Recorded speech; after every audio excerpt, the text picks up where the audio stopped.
আমরা এই সন্ধ্যাবেলা বেরিয়েছিলাম মেয়ের ওর বেবি ফুড কিনতে গিয়ে।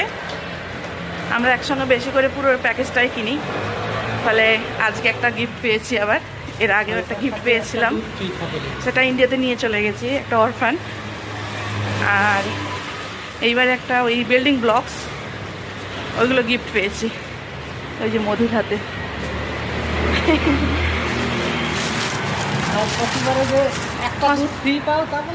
হ্যাঁ, প্রত্যেকবারে একটা ওর মিল্ক। হ্যাঁ, 6টা কিনলে একটা বক্স ফ্রি দেয়, তার সাথে আবার যে পয়েন্টগুলো জমা হয় সেই পয়েন্ট সবগুলো মিলিয়ে আবার একটা গিফটও দেয়। তো আমরা এসেছিলাম হসপিটালে।